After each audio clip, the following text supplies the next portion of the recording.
In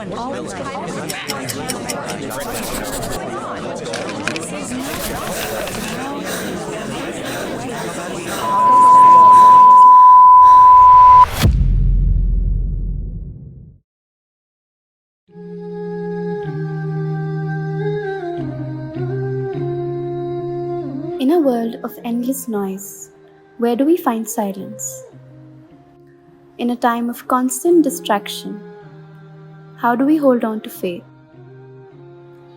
For many young people, the path is unclear, lost between expectations, temptations, and a longing for something greater. I feel like there is this really big mess in my head, which I am accountable for because I created it. And since there is nothing on the outside, it really does bring a sense of guilt. हमें हर वक्त phone चाहिए scroll करने के लिए and हमें हर वक्त कोई distraction चाहिए, हर वक्त कोई वीडियो देखनी है, कुछ सुनना है, हर वक्त एयरपॉड्स लगे हुए होंगे, you watching something, you listening to something, over stimulation all the time. There's a very common problem that we are getting to attend to at our clinic these days. बहुत ज़्यादा students में there's this brain fog, primarily because of extensive and unmonitored and uncontrolled use of social media, and the screen hours are so much extended that there's no healthy balance between the two. And once you dive deeper into the realm of social media, anybody would tend to forget about practicing or implementing their cognitive skills or analytical skills in the very first place. मेरा focus है human focus. अगर वो हर वक्त ही किसी चीज़ के ऊपर है तो मुझे टाइम ही नहीं मिल रहा कि मैं अपने मन के अंदर देखूँ, उसकी नीड को एड्रेस करूँ, उसकी नीड्स को समझूँ. वो हो ही नहीं रहा, राइट. तो इसका हल भी ये है, इसका हल भी ये है कि मैं I have to cut down right on the engagement. तो ये कभी थोड़ा सा आपको एस्थेटिसिज्म आप कह लें, जोहद कह लें अरबी उर्दू के अंदर, कि वो आपको कभी एक्सरसाइज करना पड़ेगा टू द डिग्री कि बस आपका एटलीस्ट वो नॉइज़ ख़त्म हो and you get to see and sit with yourself and see क्या मेरी नीड्स क्या है, मुझे कहाँ मैं खड़ा हूँ, मुझे कहाँ नेक्स्ट जाना है, राइट. तो आई थिंक दैट्स द हल. अगर मैं ये नहीं कर रहा तो हो क्या रहा, what's the cost I am bearing. Cost ये कि वो एंगजाइटी बिल्डअप हो रही है, राइट. एंगजाइटी क्या है? एंगजाइटी ये कि जो आउट ऑफ द टाइम है, जो मुझे अभी करना है ना, वो नहीं मैं कर रहा और वो कहीं अंदर से एक परेशानी बिल्डअप हो रही है. अभी तो मुझे लग रहा है कि मैं स्क्रॉल कर रहा हूँ, which is endless feed, right. लेकिन एंगजाइटी भी साथ आ रहा है. क्यों आ रहा है? क्योंकि the out of the time जो मुझे करना है एज यूथ, क्योंकि मेरी ज़िंदगी थी मीनिंगलेस नहीं है. It's not equal to scroll करते रहना, राइट. आपको आइडेंटिफाई करने की ज़रूरत होती है कि इतनी एडिक्शन कैसे हुई, और जैसे दवाई को भी यू डोंट जस्ट क्विट और taper of in an instant, आप पोटेंसी कम करते हैं. So that's how you deal with such cases कि आप स्क्रीन टाइम को ग्रेजुअली रिड्यूस करवाना शुरू करते हैं. ऑल ऑफ अ सडन अगर आप इंस्टेंटली उस चीज़ को एक्सटिंक्शन की तरफ लेके जाओगे, so results would be devastating and not effective at all. Finding hope and connection in a chaotic world requires effort and dedication. By reconnecting with Allah and building a strong spiritual foundation, young people can find purpose, meaning and direction. हमारा purpose इस दुनिया में आने का क्या है? हम नमाज़ अल्लाह ताला के साथ एक कनेक्शन बिल्ड करना, दुनिया में आकर पॉजिटिविटी को सेपरेट करना और each and all other things. But हम अपने सराउंडिंग में और अपने इन्वायरमेंट में इस तरह घुल गए हुए हैं कि हम ये सारी चीज़ों को ना भूल चुके हुए हैं. फॉर एग्जांपल अगर अजान हो रही है तो हम लोग नमाज़ पढ़ने के बजाय ऐसे करते हैं कि हम लोग नेटफ्लिक्स का सीज़न पूरा कंप्लीट करते हैं. So that's why we are just far away from the creator. Within a relation the terms come from the beloved, ठीक है, जिसको प्यार किया जाता है वो. अब ज़रा इसको मैप करें बंदे और अल्लाह के इस ताल्लुक़ के ऊपर, करेक्ट. तो आपने अल्लाह तक पहुंचना है, ठीक है, आप लवर हैं, वो बिलवड है, वो ऑब्जेक्ट ऑफ योर लव है, राइट. उस तक कैसे पहुंचना है, ये टर्म्स वहाँ से ही आएंगी, ठीक है जी. अल्लाह बताता है कि मुझ तक कैसे आना है. जब आप कहते हैं ना मैंने स्पिरिचुअल होना है but I want to minus religion from it, ठीक है, आप क्या कह रहे हैं, आप क्या कह रहे हैं कि मैं अपने बिलवड तक पहुंचूंगा लेकिन अपनी टर्म्स पे. ये गलत है. मस्जिद में नमाज़ पढ़ने वाले बड़े लोग होते हैं, बड़ी उम्र के लोग होते हैं, यूथ कम आती है. क्या वजह है? मसरूफ़ है. मसरूफियत तो हमेशा ही रहेगी, तो वो क्यों नहीं टाइम निकाल के आ रहा? It doesn't make sense to him. वो रिलीजन उसको समझ ही नहीं आ रहा. हम लोग पर्पस के बारे में बहुत सोचते हैं कि यार हम लेट टीन या अर्ली 20s में कि हमारा पर्पस क्या है ज़िंदगी में. तो उसका यही है कि देखें there are two purposes, right. एक तो पर्पस जो हमारा एक्चुअली इस दुनिया में आने का मकसद है, जो अल्लाह ने हमें बताया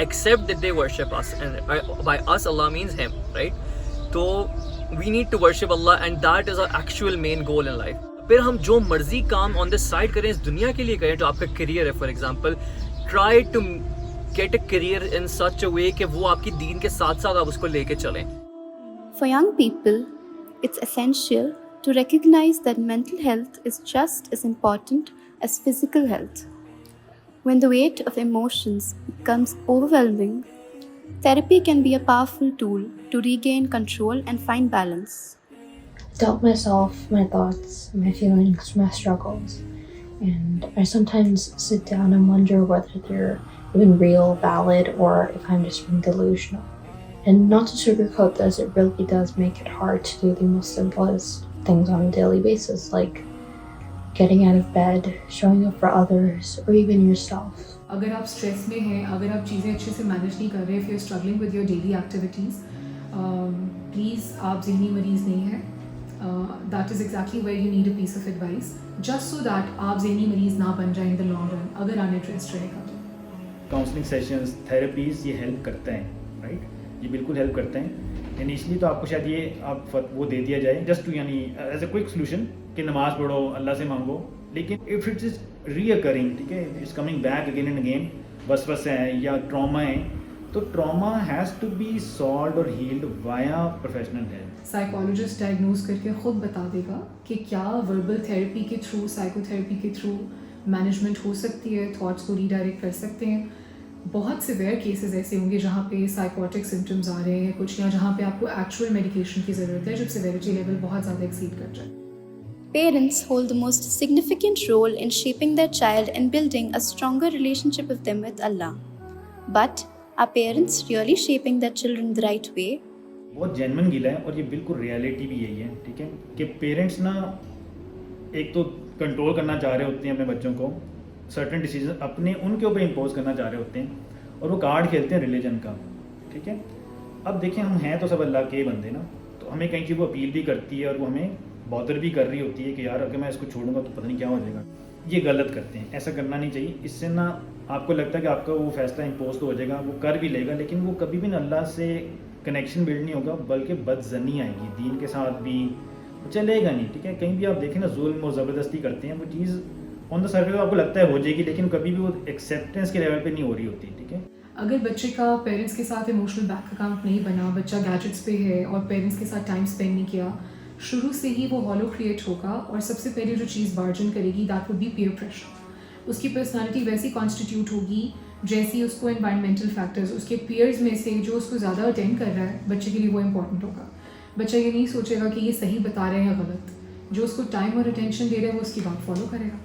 बच्चों के साइड से ये समझने की ज़रूरत है कि उनको अपने पेरेंट्स को अलाउंस दें, ठीक है. उनसे भी गलती होती है, गलत डिसीजन होता है, सख्ती होती है, लेकिन इस वजह से उनको माफ़ कर दें और चलने दें, कंप्लाई कर लें कि अगर वो सही बात कर रहे हैं, बात अल्लाह की है, बात दीन की है, तो मान लें. Don't resist. वो आपका नफ्स है जो आड़े आ रहे हैं, वो गलत कर रहे हैं. Beneath every polished facade lies an untold story of struggle. Life unfolds in its own time, and every journey has its own pace. लोग बहुत कुछ कर रहे हैं अपनी ज़िंदगियों में, लोग बहुत बहुत बहुत बहुत अचीवमेंट्स ले रहे हैं, तो sometimes I thought about me, यार अभी तक कुछ नहीं कर सके. You don't have to compare your life with someone else. आज कोई अगर ऑलरेडी एक इस्टेब्लिश्ड CEO है या किसी अच्छे एचेलॉन पे या पोजीशन पे बैठा हुआ है, तो आप उस रैट रेस का हिस्सा नहीं बनेंगे कि मुझे एग्जैक्टली वहाँ पहुँचना है. You would have a different calibre, different level of I would say support and resources. तो ये वो दौर ही नहीं है कि जहाँ पे इक्वालिटी पे आप चल रहे हो और आप भाग रहे हो और कम्पीट कर रहे हो किसी को पीछे छोड़ने के लिए. आप ये नहीं सोचोगे the person sitting next to me, he has achieved so much, why can't I, why don't I. अगर आप उनके पीछे भागेंगे तो आप किसी और के एम्स को आई थिंक अचीव करने की दौड़ में शामिल हो रहे हैं, not your own goal. Be an individualistic personality, have your own, maintain your own individuality, I would say. You don't have to be a Xerox or a carbon copy of anybody else. Basically Islam हमें यही सिखाता है कि सब्र और शुक्र के साथ ज़िंदगी गुजारो. Your life should be between सब्र एंड शुक्र. जो है उसका शुक्र करो, जो नहीं है उसके लिए सब्र करो, अल्लाह से मांगो, राइट. तो फिर वो कंपैरिजन वाली चीज़ पीछे रहती ही नहीं है कि मैं अपने आप को किसी से कंपेयर करूँ या किसी की चीज़ों से अपनी चीज़ें कंपेयर करूँ. सो सब्र एंड शुक्र my friends, that's I think how it works out. Success is a personal triumph, one that's earned, not compared. मैं खुद को दूसरों से कंपेयर नहीं करता हूँ, क्योंकि मेरे ख्याल से मेरी खुद की एक पर्सनैलिटी है जो बाकियों से मुख्तलिफ है। इसलिए मुझे इस बात की कोई परवाह नहीं होती कि बाकी लोग क्या कर रहे हैं अपनी ज़िंदगी में। मेरे जो प्रिंसिपल्स हैं मैं उनको फॉलो करता हूँ और हर चीज़ में पॉजिटिविटी तलाश करता हूँ। Between the pursuit of faith and the fear of judgment, many are lost in the grey. A prayer is questioned, a post is criticized. Can spiritual growth survive the scrutiny? ये basically लोगों के अंदर ना यानी youth आप कह लें, उनके अंदर ये बहुत बड़ा फियर ना ग्रो कर गया है बियॉन्ड यानी एनी लिमिट कि अगर मैं कोई मूव लेता हूँ बोल्ड, लेट से दाढ़ी रखना, लड़की के लिए हिजाब करना, राइट, तो अब वो सोचते हैं कि मैं कितना मिसफिट हो जाऊँगा, लोग मुझे कैंसिल कर देंगे सो टू स्पीक, ठीक है, यानी अपने सर्कल से निकाल देंगे, क्योंकि ये बहुत ज़्यादा ये भी नीड है ह्यूमन कि कहीं ना कहीं किसी ग्रुप के साथ वो एसोसिएट करना चाहता है अपने आप को, करेक्ट। ये बच्चा भी ये करते हैं, बच्चे वैलिडेशन चाहते हैं, पेरेंट्स सब ये चाह रहा होता है कि यार मैं कहीं ना कहीं काउंट किया जाऊँ, ठीक है। डिजिटल एज से पहले क्या था कि you just need to worry about couple of people, right, जो आपके सर्कल में इमीडिएट थे फिजिकली, राइट, तो एक आधा अगर ऑफेंड भी हो रहा है तो वो न्यूज़ ब्रेक होके वायरल नहीं होती थी। अब वो ऑल द मोर ज़्यादा प्रेशर फील होता है, क्यों, अब बहुत ज़्यादा आई बॉज आपके ऊपर हैं, अब आप सोचते हैं 70 दफ़ा और सोचते हैं कोई मूव लेते हुए, करेक्ट, तो इतना प्रेशर भी आप फील करते हैं, वो तो रियल है, बिल्कुल रियल चीज़ है, ये है ऐसा, ठीक है। तो अब करना कैसे, how do we cope with this, वो हो गई है। अब लोग बहुत ज़्यादा हैं, तो अब आप इतना सब्र काम नहीं आएगा, अब आपको इतना सब्र भी लाना पड़ेगा, साथ इतना तवक्कुल भी लाना पड़ेगा। So that's the way forward कि आपको अपना दीन वाली चीज़ भी लेवल अप करनी पड़ेगी। Another chunk of the youth's predicaments start with a sense of hopelessness. It's the kind of phase where you're figuring out who you are, what you want to do with your life, and where you fit in. And it feels like nothing's going right. There stands this heavy load of pressure to perform, to fit in, to be perfect. जब मेरा medical में admission हुआ था तो मुझे ऐसा लगता था कि मेरी तो ज़िंदगी का मकसद ही ख़त्म हो गया है और मैं तो अपनी मर्ज़ी की फील्ड ही नहीं पढ़ रही हूँ और मैं ना अपनी मर्ज़ी का फ्यूचर होगा मेरा, दिस दैट। तो उस टाइम पे मुझे बड़ा ज़्यादा होपलेसनेस फील हुई थी। होपलेसनेस आती है, डेफिनेटली आती है, लेकिन देयर इज़ एन आयत in the Quran which Allah says ला युकल्लिफुल्लाहु नफ्सन इल्ला वुसअहा, कि Allah does not test a soul more than it can bear. तो जब आप ये चीज़ एक दफ़ा समझ लेते हो ना, नॉट जस्ट समझ लेते हो, you truly accept it in your heart कि जितना मर्जी मेरे साथ जो मर्जी हो जाए, I can deal with it because Allah said कि Allah will never test me more than I can bear. सबसे बड़ा कुफ्री मायूसी है, जो उससे राब्ते में वो कभी मायूस नहीं हो सकता।